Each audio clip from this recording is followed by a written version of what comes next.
guys, welcome back to my channel. Today recipe আলু পরোটা। আলুটা নিয়ে নিয়েছি, আলুটা আগে বয়েল করে নিয়েছি, এটা সেদ্ধ হয়ে গেছে। আটা আছে এখানে, সাথে নিয়েছি আদা কুচো, মশলা, কালো জিরে, হলুদ, একটু নুন নেওয়া হয়েছে পরিমাণ মতো, আছে টমেটো, কাঁচা লঙ্কা, কাগজি লেবু, তেজপাতা, এখানে আছে একটু মৌরি, একটু জোয়ান, একটু গোটা জিরে, একটু হিং। এগুলো ভালো করে এখন বানিয়ে নেব, মশলা তৈরি করে নেব, তারপর আটা দিয়ে এটা মেখে নেওয়া হবে। কড়াইতে তেল দিয়ে দিয়েছি, গ্যাসে কড়াইটা বসিয়ে দিলাম। এখন আমি টমেটোগুলো দিয়ে দিচ্ছি।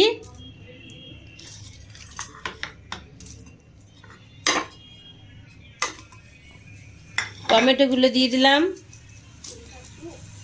দিলাম কাঁচা লঙ্কা, দিয়ে দিলাম তেজপাতা, দিয়ে দিলাম আদা কুচো। আমি সবটা একসঙ্গে কষে নেব।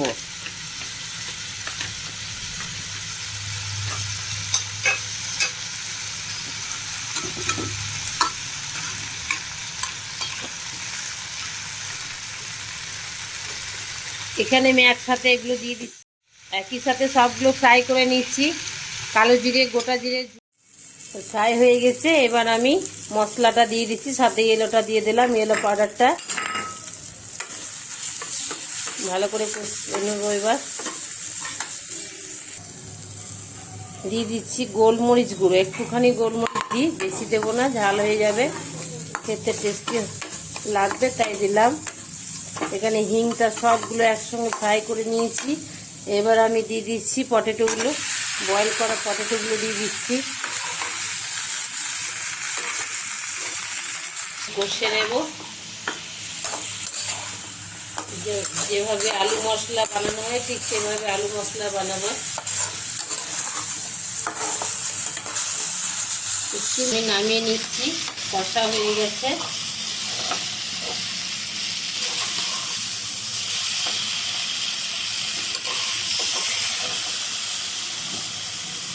এভাবে আপনারাও বানিয়ে দেখবেন, খুব সুন্দর হবে।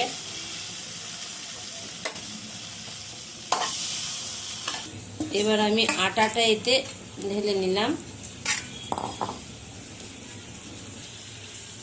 আলু মশলাটা দিয়ে দিচ্ছি এতে, এটা মাখিয়ে এবার এর সাথে মাখিয়ে নেব।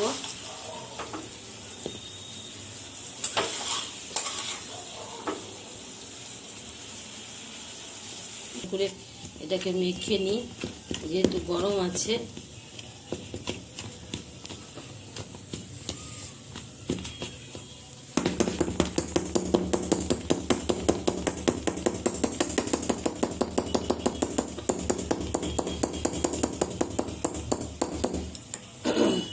সরি, একটা জিনিস আমার দেওয়া ভুল হয়ে গেছে, আমি কাগজি লেবুটা দিতে ভুলে গেছি, আমি এর মধ্যে দিয়ে দিলাম। এখন আমি সবজিটার মধ্যে দিয়ে দিচ্ছি,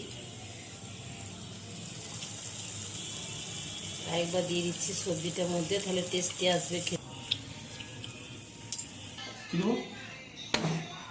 হ্যাঁ, হয়ে গেছে আটাটা মাখা। এবার লেচিগুলো কেটে নেব। দেখুন, এটা ফার্স্ট ক্লাস টেস্টি আসবে, অনেকগুলো জিনিস দিয়ে এটা বানানো হয়েছে। আলু পরোটা লেচিটা কেটে নিচ্ছি, এটা কাটা হয়ে গেছে। ঠিক এইভাবে আপনারা বানাবেন বাড়িতে, খুব টেস্টি লাগবে খেতে, ভেরি টেস্টি, টেস্টফুল। লেচি কাটা হয়ে গেছে, লেচিটা কেটে নিলাম। এবার আমি এগুলোকে ভাজতে থাকবো তেল দিয়ে, তা বেলা হবে, বেলে পরোটায় বানানো হবে। বেলা হচ্ছে, তাওয়া বসিয়ে দিয়েছি, তাওয়া গরম হয়ে গিয়েছে। এটা এবার ভালো করে সুন্দর করে এটাকে তেল দিয়ে নেব। আগে ভালো করে সেঁকে নিতে হবে, আটাটা একটু কম দেন, আটাটা অনেক বেশি হয়ে যাচ্ছে।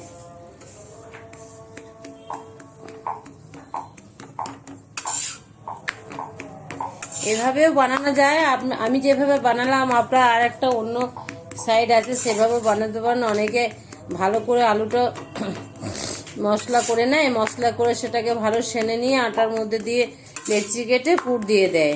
আমি পুর দিলাম না, টোটালটা মাখিয়ে দিলাম, আরও ভালো লাগবে। খেতে। অনেকে কিন্তু পুর দিয়ে করে, ভেতরে লেচিটার ভেতরে আলু মাখাটা ভরে দেয়, ওভাবেও হয়ে থাকে, ভালো হয়। আপনারা যেভাবে বানাবেন খেতে কিন্তু টেস্টি লাগবে। অনেক সময় একভাবে একচেটিয়ায় রুটি খেয়ে খেয়ে মুখটা তেতো হয়ে যায়। এইভাবে 1-2 দিন বানিয়ে খেলে খুব ভালো লাগে। কালকে বানিয়েছিলাম লাউ পরোটা, আজকে বানালাম আলু পরোটা। এবার তো সরস্বতী পূজা, কালকে সরস্বতী পূজায় তো আর কিছু হবে না। এখন বাড়িতে তো অনেক কাজের চাপ আছে। কালকে আমাদের সিজানো রান্না হবে, পরশু দিন সিজানো খাওয়া আছে, জন্য আজকে একটু বানালাম। এবার একদিন ডাল দিয়ে করব, নেক্সট ডে রেসিপি করব, সেদিনকে ডাল ভরা রুটি, ওটাও কিন্তু খুব ভালো হয়।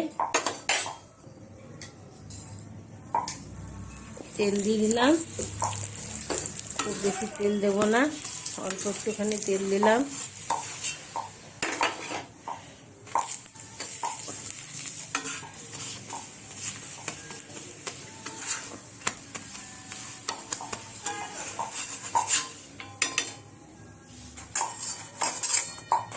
ভালো করে ঢাকা দিয়ে দিতে হবে।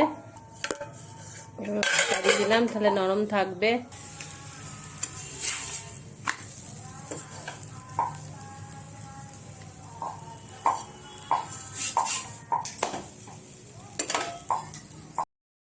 রেসিপি আলু পরোটা কমপ্লিট হয়ে গেছে। আপনারা বাড়িতে এভাবে বানাবেন, আপনারা আপনাদের মতো করে বানাবেন। এভাবে যত মশলা দেবেন তত ভালো লাগবে খেতে, সিম্পলভাবে বানাতে পারেন। থ্যাংক ইউ বন্ধুরা, সকলে খুব ভালো থাকুন। কাল বসন্ত পঞ্চমী, সবাই খুব আনন্দ করুন, সরস্বতী পূজা। Thank you.